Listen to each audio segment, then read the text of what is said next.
Hello soul family, hub of divine arts में आप सबका हार्दिक स्वागत है। चलिए आज मैं लेकर आई हूँ, अगर आप और आपके पार्टनर नो कॉन्टेक्ट सिचुएशन में हो तो क्या इस होली वीक में आपके प्यार में फिर से वो रंगने वाले हैं? क्या आपके और उनके बीच में फिर से पैचअप होने वाला है? फटाफट से अपने पार्टनर का नाम लीजिए। मेरे व्यूवर्स जो भी है उनके पार्टनर की करंट एनर्जीज और उनका नेक्स्ट एक्शन होली वीक में। मेरे जो भी व्यूवर्स ये वीडियो देख रहे हैं उनके पार्टनर की करंट एनर्जीज और उनका नेक्स्ट एक्शन क्या है, यूनिवर्स मुझे बताएं। Thunderbolt, projection, sharing and healing. Okay, और बॉटम ऑफ द डेक है गिल्ट। मुझे यहाँ पे आपके पार्टनर की जो एनर्जीज मिल रही है उस हिसाब से आप दोनों के बीच में पीछे बहुत तगड़ा वाला झगड़ा हुआ है, बहुत ही तगड़ा वाला झगड़ा हुआ है। उस वजह से आप दोनों नो कॉन्टेक्ट सिचुएशन में हो और अभी शायद उन्होंने आपसे कुछ बातें छुपाई थी या आपने उन्हों से कुछ छुपाई थी और वो रिवील हो गई। उस वजह से भी आप दोनों के बीच में काफ़ी दिक्कत आई है और इस झगड़े में मुझे लग रहा है कि आपके आसपास वालों को आपके झगड़े से काफ़ी फ़ायदा हुआ है। जैसे आपके आसपास वाले ही आप दोनों को इकट्ठा रहने देना नहीं चाहते थे या एक होते हुए देखना नहीं चाहते थे। यहाँ पर मुझे ऐसा दिखाई दे रहा है कि आप दोनों भी अभी भी भले ही ऊपर से गुस्सा कर रहे हो या फिर नो कॉन्टेक्ट सिचुएशन में हो, पर आप कंटिन्यूसली उनके बारे में सोच रहे हो, चाहे आप हो चाहे वो हो।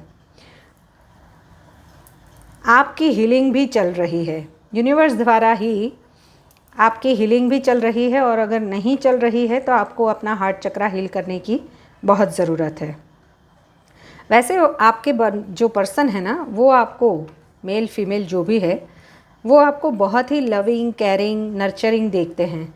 उन्हें ऐसा लगता है कि जब भी वो आपके साथ में होते हैं तो बहुत ही खुशनुमा रहते हैं। जब से आप दोनों के बीच में झगड़ा हुआ है ना, वो सबसे लड़ते झगड़ते रहते हुए मुझे ज़्यादा दिखाई दे रहे हैं। उनको हीलिंग की ज़रूरत है, वो बार बार ओवर थिंकिंग कर रहे हैं। उन्हें उनकी गलतियों पर पछतावा हो रहा है। उन्हें ऐसा हो रहा है कि मैंने ऐसा क्यों किया, ताकि ये रिश्ता जो इतना अच्छा था वो इस कगार पे आके खड़ा है। चलिए क्लियर करते हैं। Please universe clear the Thunderbolt card. Thunderbolt card क्यों आया है, यूनिवर्स मुझे बताएं। थंडरबोल्ट कार्ड किस लिए आया है,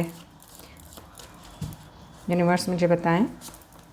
थंडरबोल्ट को क्लियर किया है 4 ऑफ कप्स और किंग ऑफ वॉन्ड्स ने।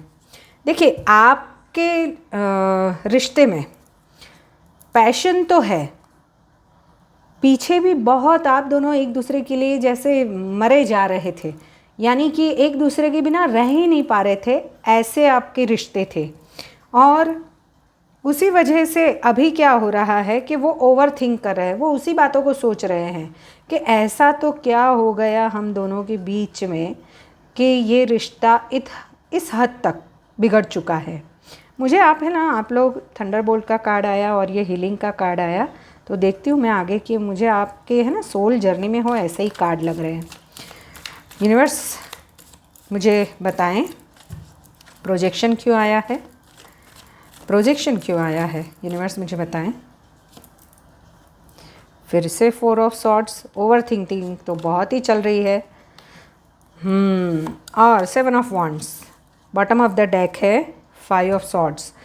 यानी कि यहाँ पे मुझे प्रोजेक्शन की जो क्लैरिफिकेशन मिली है उसमें मुझे ऐसा लग रहा है कि आप दोनों के बीच में है ना एक बंदा बहुत गंदी तरीके से चालाकियाँ कर रहा है और सब ब्लेम आप पर डाल के डिफेंसिव मोड में है। अभी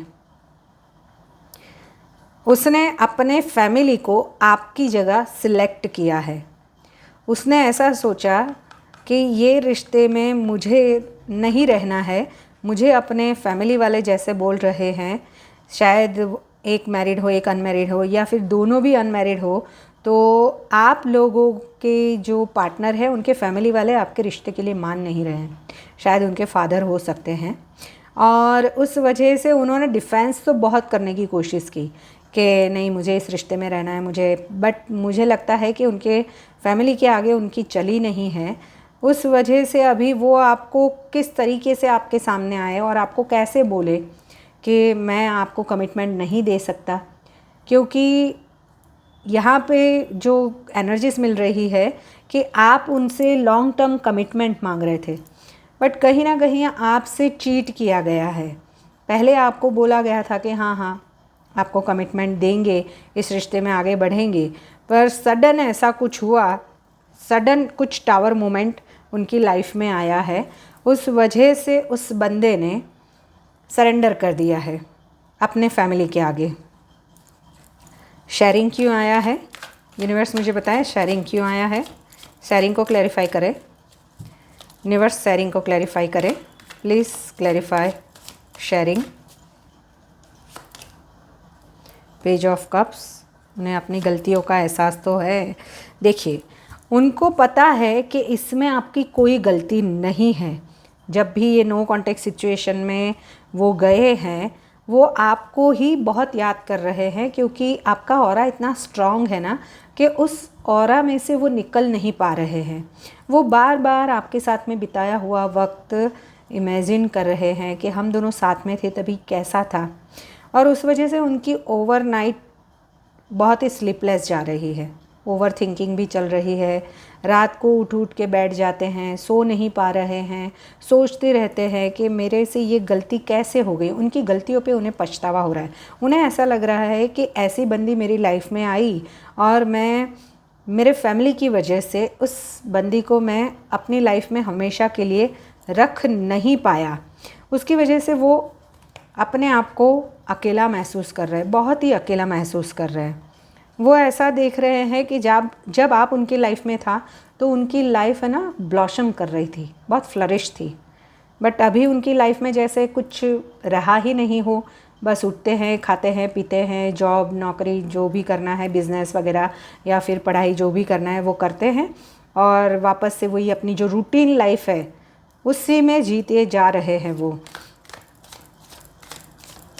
प्लीज़ क्लैरिफाई हीलिंग क्यों आया? Universe please clarify healing. Universe please clarify healing क्यों आया? हीलिंग को क्लैरिफाई किया है 3 of swords and S of swords. देखो आपको क्लैरिटी चेक ऑलरेडी मिल चुका है और उनको भी मिल चुका है कि इस रिश्ते का फ्यूचर अब इस जन्म में तो नहीं है। आपके साथ में या तो उन्होंने बिट्रेयल किया है, क्या उन्होंने उनके घर वालों ने उनके साथ बिट्रेयल किया है। उस वजह से आपको हील होना ही इस रिश्ते में ज़्यादा ज़रूरी है। मुझे अभी तो होली के टाइम पे कोई भी नेक्स्ट एक्शन उनकी ओर से आता हुआ नहीं दिखाई दे रहा है। Frankly speaking, no contact situation वाले जो भी बंदे मेरे व्यूवर्स हैं, वो जो रीडिंग देख रहे हैं, मुझे यहाँ पे आपके रिश्ते का अभी कोई भी नियर फ्यूचर ऐसा नहीं दिखाई दे रहा है, और आपको क्लैरिटी चेक मिल गया है।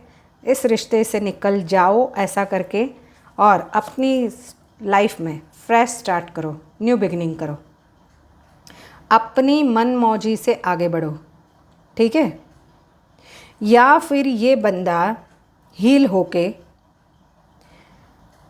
थोड़ा टाइम लेगा, बट वो हील होके बेबाक होके भी आकर आपसे न्यू शुरुआत तो करेगा। न्यू शुरुआत तो मुझे दिखाई दे रही है डेफिनेटली आपकी लाइफ में, बट क्या वो न्यू पर्सन है, क्या वही पर्सन है, वो हम क्लैरिफाई करते हैं। यूनिवर्स मुझे बताएं, मेरे व्यूवर्स जो भी देख रहे हैं, क्या उनकी लाइफ में ये रिश्ता ख़त्म हो चुका है? ये बंदा है जो जिसके साथ में मेरे व्यूवर्स नो कॉन्टेक्ट सिचुएशन में है, क्या वही आएगा या फिर कोई दूसरा बंदा आएगा? जी दूसरा। आपकी लाइफ में अभी जो बंदा आएगा ना, वो आपके लिए बहुत ही पैशनेट होगा, क्योंकि वो बंदा तो अभी भी झूले झूल रहा है दो सिचुएशनों में कहीं ना कहीं, तो आपकी लाइफ में कोई ना कोई दूसरा बंदा ऐसा आने वाला है विद इन 2 वीक्स 2 मंथ्स जो आपको लॉन्ग टर्म के लिए कमिटमेंट देगा, आपको लॉन्ग टर्म की कमिटमेंट देगा और इस रिश्ते में वो आगे बढ़ेगा। नया बंदा जो है ना वो आपकी लाइफ में बहुत ही खुशियाँ लेके आने वाला है। मुझे ज़्यादा से ज़्यादा 1 मंथ लग रहा है, बहुत ही जल्दी, बहुत जल्द आएगा शादी का कमिटमेंट लेके। ठीक है, ठीक है, चलो अभी देखते हैं हम कि आपके पार्टनर जो आपसे नो कॉन्टेक्ट सिचुएशन में हैं उनकी हिडन फीलिंग्स क्या है। मेरे पास जो हिडन फीलिंग्स के कार्ड है उसमें से देख लेते हैं कि हिडन फीलिंग्स क्या है। मेरे पार्टनर, मेरे व्यूअर्स के जो भी पार्टनर है, मेरे व्यूअर्स के जो भी पार्टनर है उनके पार्टनर की हिडन फीलिंग्स क्या है। मेरे व्यूअर्स के पार्टनर की हिडन फीलिंग्स क्या है, यूनिवर्स मुझे बताएं।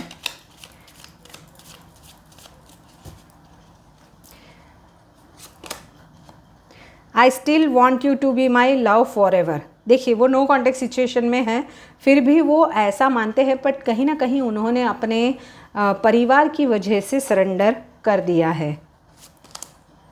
माई desires are greater than this relation so excuse me. कई लोग तो मुझे यहाँ पे ऐसे भी, ये जो रीडिंग चल रही है उसमें ऐसे बंदे भी हैं कि उन्हें ऐसा लगता है कि उनकी जो डिज़ायर्स है वो आपके रिलेशन से कहीं बड़ी है, तो उन्हें उस वजह से भी आपके साथ में नो कॉन्टेक्ट सिचुएशन में चले गए और ब्रेकअप कर लिया है। I will never come back to you due to your negative responses. देखो आखिर में वो सब कुछ आप पे ही ब्लेम डाल रहे हैं कि I will never come back to you. वो बोलते हैं कि मैं कभी भी आपके पास नहीं आऊँगा क्योंकि आपके जो नेगेटिव रिस्पॉन्सेस है उस वजह से। No scope left in this relationship, let me go please. देखिए इतने सारे क्लैरिटी चेक आपको मिल रहे हैं कि आप ये बोल रहे हो कि I still want you to be my love forever, but बाकी उनके जो है फीलिंग्स वो तो क्या है, no scope left in this relationship, let me go please, I will never come back to you due to your negative responses, my desires are greater than this relationship so excuse me. तो फिर जाने दो ना। I am loyal towards my family so don't misunderstand मी। देखो मैंने बोला ना कि कहीं ना कहीं फैमिली की वजह से भी आपके रिश्ते में कुछ ना कुछ तो प्रॉब्लम्स क्रिएट हुई है। उन्होंने फैमिली के सामने सरेंडर कर दिया है। तो I am loyal towards my family so don't misunderstand me. You are very positive and pure soul, only you can understand my pens.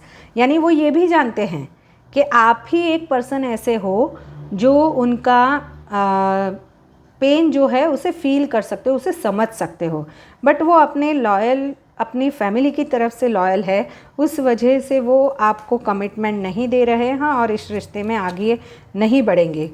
Separation might bring down our anger and ego. मैंने बोला ना कि कहीं ऐसा भी हो सकता है कि वही बंदा थोड़े दिन के बाद वापस आकर आपके पास ऐसा कैजुअल रिश्ता जो होता है ना वो रखने की कोशिश करे। My soul is connected with you even I am away. वो ये कहना चाहते हैं कि अगर हम दोनों अलग भी है फिर भी हमारी जो सोल है, यानी उन्हें फीलिंग्स तो है नो डाउट, बट अभी उन्होंने अपने फैमिली के सामने सरेंडर कर दिया, बाद में बात ही ख़त्म हो जाती है ना। I can't live without you but don't know how to fix it. उन्हें ऐसा लग रहा है कि अभी फैमिली के सामने तो कुछ बोल नहीं सकते, तो उस वजह से वो बोलते हैं कि मैं आपके बिना नहीं रह पा रहा हूँ, पर क्या करूँ, मैं इस रिश्ते को कैसे फिक्स करूँ ये भी मुझे समझ में नहीं आ रहा है। तो दैट्स इट, ये हैं आपके पार्टनर की फीलिंग्स। अगर ऐसी ही रीडिंग देखना चाहते हैं तो मेरे चैनल पर नए आए हैं तो मेरे चैनल को लाइक एंड सब्सक्राइब कर लीजिए, और मैं जब भी लाइव में आऊँ आपके जो भी क्वेश्चंस है उसके आंसर्स मैं देख सकूँ। और किसी को टैरो कार्ड रीडिंग का कोर्स करना है तो मैंने ऑनलाइन कोर्स प्लेलिस्ट वो मैंने लगा दिया है, उसमें भी आप जाके खुद चेक करके देख सकते हो। Till then bye bye.